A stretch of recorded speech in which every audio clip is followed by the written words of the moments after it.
Greetings and salutations, everyone. Today we're going to be taking a look at the Age of Exploration by following along with the very components that made up the Age of Exploration. Now, this time period was kicked off by the desire for Western Europeans to expand, explore, trade, conquer, control more. The initial thing that they wanted to trade, conquer, and control were spice trades. After Constantinople fell in 1453, getting spices from the Near East and Far East proved much more expensive, and there were a bunch of different ideas on how to get that spice stuff cheaper. The principal one being, let's get to the Indies easier, the East Indies, Indonesia, India itself. And that led to some interesting events to take place. So, let's get started. A is for the Americas, North plus South, this giant landmass which was home to millions of people and just happened to be where Columbus did not expect it to be, making the realization that there was more out there, well, pertinent to the whole rest of the world. Now, yes, the Americas had been discovered numerous times before now, and yes, there were millions of people living here, but this quote-unquote discovery would change things for Western Europeans forever. B is for Bartolomeo Diaz. You see, Diaz, he was rich, he was Portuguese, he was an explorer, and everyone wanted to get to India. The idea of getting there over land was, well, tricky and expensive and long, and no matter what, you would ultimately have to deal with the Ottoman Empire. Diaz came up with the idea, hey, let's go around Africa if we can. For most Western Europeans, their knowledge of the map of Africa ended about halfway down. So Diaz wasn't only a trip of exploration and discovery, it was we need to know what's over there. He was the first Europeaner to sail around the tip of Africa and prove that you could reach the Indian Ocean by water. C is for Columbus, that infamous Italian funded by the Spanish, who went on to, well, you know the story. He knew the world was round. Everybody knew the world was round. His problem was his math was bad. We had known the size of the Earth since the time of Eratosthenes, 1600 years earlier. Columbus just thought everyone happened to be wrong. He was motivated by Age of Exploration like so many others. Marco Polo, Ibn Battuta. These were the guys who told stories of going off into the unknown, and this is what he wanted to do. He heads into the unknown, after finally convincing the King and Queen of Spain to fund his trip. Lo and behold, he finds the Americas, thinking he's in Indonesia. The Taino natives were pretty nice to him. He didn't find the gold he was looking for, or the spices he was looking for, or the silk he was looking for, but he did find lands and people. And on a subsequent voyage, after once again not finding anything, but people still being, very surprised that he found anything, he does move the idea along that this would be an okay place to set up colonies and, grow sugar, and if we have to use the natives for it, Columbus argued that was just part of this expedition. Yeah. D, disease. Horrible killingness that came to the Americas from Europe was not necessarily found in guns or steel, it is in disease.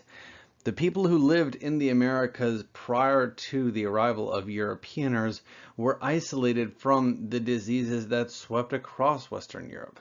Now, Black Death is terrible, but that picture is of smallpox, something significantly more terrible. And Europeans had some resistance to this stuff, but the native people did not. This disease would be responsible for killing 35 million people. That's guesstimation. That number could be significantly higher, but we just don't have the records. E is for Elizabeth, Queen of England. Now, she's important not just because she turned her nation back into a Protestant state, but when Spain said enough is enough, we're not going to have a Protestant woman on the throne, they tried to kill her, take over the English monarchy, swarm the British Isles with their invincible armada. And in 1588, if you were a betting person, you would have bet on the British to lose this war. However, the British win due to a little bit of dumb luck, a little bit of really good tactics, and some help from those really great privateers I'll get to in a little bit. After this point, England is going to become a major player in international colonization, infamously because of the workings of this person. F is for Francis Drake. He was a pirate. There's no getting around it. There's no dancing around what he was. He was a pirate. And when he was caught by the British, they gave him two options, death or come work for us. And death would have meant torture and horrible pain, and come work for us meant that he could keep being a pirate. He just couldn't go against the British. So he does. He is the first Englishman to circumnavigate the world, and the Spanish hated him so much that they put a bounty on his head of $6.5 million. Now, you'd think of a bounty like that someone would have done something to wipe this guy out. However, not the case. He actually retires and lives to be an old man and dies at home next to his loved ones. So, bully for him. G is for the Cape of Good Hope, the southern tip of Africa. You cross this, you're into the Indian Ocean. H is for Henry the Navigator. He was a prince who established this navigational school. Now, most of the school is gone, but training navigators is really important. If you want to go anywhere, you have to have a good navigator. This is the person who can figure out where you're at, where you're going, and how long it'll take you to get there. We can joke saying that Columbus just kind of dumb lucked his way to the Americas, which he did, but each subsistent trip, he kept landing in the same place, like up and down by maybe a mile or two. That's because of good navigational skills. Navigation skills and schools like Henry's paved the way for shipboard exploration. I is for India, that place that most Europeans wanted to go to. And it's not just that there was stuff to get there. And I mean, you can look at the 12 spices here and say, ooh, I recognize a couple of those. But it's all that this is. Think of any dish you cook. You reach for a spice. And it doesn't have to be something, really amazing like or rare like saffron, but even salt and pepper are considered spices. Pepper was one of the most used spices there ever was because, it can hide this taste of bad meat when meat rots, and when you don't have a refrigerator, that happens a lot. And salt is really good because it can keep your food from spoiling, which is also good. John of Portugal. This guy was responsible for sending people to China and having them return by boat. This was the first trip to successfully do this. Now, getting to China is very difficult because of the desert that's right next to the Himalayan mountains, the Tian Desert, but going by boat meant that these guys were able to bring home a boatload of extra stuff. They sold it and they got fantastically rich, and John, who was already rich, was richer. Going to China was not a big deal, though. I mean, this was a big trip, but it was expensive and time-consuming. So most of our explorers are going to prefer to go to India because it's closer and you can sell the same stuff for the same profits. It didn't make sense to. Most of the people who would go to China would end up selling their stuff somewhere else in Asia as opposed to bringing it all the way back to Europe. K is for kings. The guys who are very powerful, want to expand, want to control, and have the money to make all these expeditions happen. None of these expeditions happened on the cheap. I mean, Diaz's one wasn't bad, but then again, he was already rich and powerful and royal, so he could kind of fund it himself. But everyone else needed somebody to back it. And if you're a king, they're going to claim that land for you, and you've got a legacy that is kind of hard to argue with. L is for land. If you look at these Western European nations, they're all relatively small. I mean, France is a big one, and it's the size of Texas. If you wanted to expand in the 15th, 16th century, your best bet is to find somewhere new. You could go to war or conquer your neighbors and expand there, but wars are expensive, time-consuming, very brutal, and usually end with lots and lots of people dead. But if you can find a place where no one is, quote unquote living, then you can go there. And yes, I understand that there were Native Americans living in the Americas. I'm just pointing out that it was a different kind of stealing. M is for Magellan, is the first person to circumnavigate the globe, the first person to get in a boat and go all the way around and come back to where he came. Well, kind of. See, he didn't make it himself. He dies in the Philippines, so do a lot of people. His expedition left with 237 people on his vessels, only 18 of which would ever make it back. And this is really crazy to think that there was a loss of over 200 people to see this thing through, and we would call it any kind of victory, but this was a victory. N is for navigation. I've already talked about the importance of a navigator, but navigators use lots of tools. This one, for example, is called a sextant. It's used for measuring your longitude. There's compasses which can find magnetic north, and you can even measure by the stars to figure out where you're going.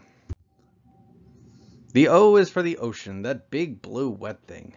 All the stuff you need to get across it. If you were coming from Spain and you were heading to the New World, you're looking to be on that boat for the better part of 8 weeks. And that's 8 weeks each way. You need to figure out all the stuff you're going to need, all the stuff you're going to want, how to make sure you get there, and that's assuming that as soon as you land, you're able to refill everything, which you might not. So you need extra provisions, and who knows what's going to happen along the way. A storm, pirates, sickness, flu, lightning strikes the boat, oh crap, now what? All this stuff is fair game, so you have to be ready for anything. P is for Portugal. If you look at a map, Portugal is really a rather small country, so expanding for them by land was not going to happen in Western Europe. This is why they're so gung-ho to expand across the New World. It's why so much of South America and Latin America is going to be influenced by the Portuguese. Q is for queens. Just like how kings wanted to leave a legacy behind, so did queens. When we think to Columbus getting his money to go on these trips, it wasn't King Ferdinand, who ultimately gave him the thumbs up. It was Queen Isabella who would, convince her husband, let's give this guy some money. There's some rumors that Isabella and Columbus might have had an affair, but that's one of those stories for history that we can just smile and think about a little bit. R is for route, trade routes, getting from A to B. If I'm going to follow the Silk Roads versus the Indian Ocean roads, I've got different pros and cons.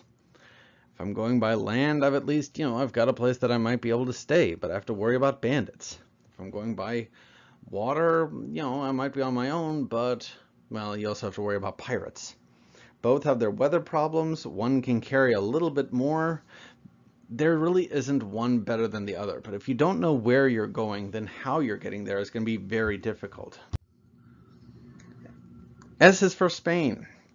In 1588, after Spain lost their invincible armada, after Spain lost their navy to England, Spain looks to explore and colonize the New World. See, they had been doing that for like the last 90 years, but now there's a real desire to do it more because they're not a military threat to England anymore. And they need to leave a legacy that's going to be a little more lasting.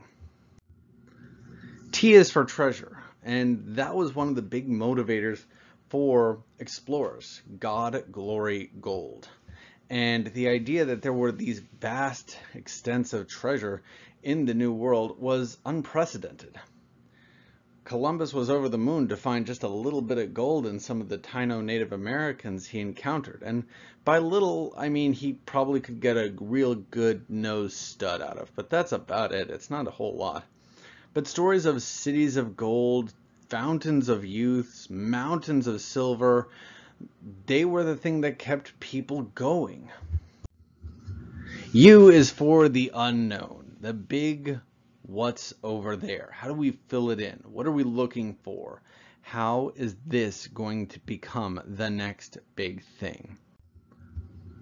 V is for Vasco de Gama. He was a European explorer who not only went to the Indian Ocean, he was the first person to do so.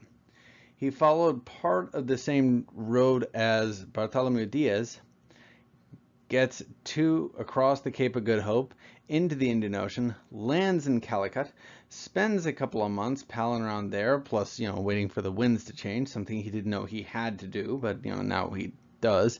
And then he comes back, proving you could go by boat to India. And this trip in 1497-98 really did showcase what the Indian Ocean trade could become. The west coast of Africa for a lot of our explorers was going to be the last jumping off point. That, and it also provided tons of resources of its own right. Gold, ivory, salt, people. This would become a big place for trade. And yes, that trade was usually horrible. X is for explorers, those people who were willing to actually do this. I want to think about what kind of explorers we still have today. Space, the ocean, beyond the stars, in a microscope, in a lab, in your own head. What are you exploring lately? Y is for youth, young people, people who are willing to go out and do. Now, this isn't like the other explorers who are willing to go out and do. This is really about the young person who, I have nowhere else to go. I don't have a school. I don't have a skill, but I can work on a boat, and I will do that. Most of our people who go and colonize and explore and sail, they are closer to your age than they are to my age. And finally, Z, the Zulu. This was a powerful African tribe that, for the Europeans looked at this tribe and thought, we can take care of these guys. They're Western and Equatorial Afrikaners, no problem. But the Zulu were able to stand up time and again against European onslaught until the arrival of machine guns. So today, ladies and gentlemen, we took a look at the ABCs of exploration. Hope you left with a better idea of what made this time so diverse, so wild, and so significant. And I'll see you in class.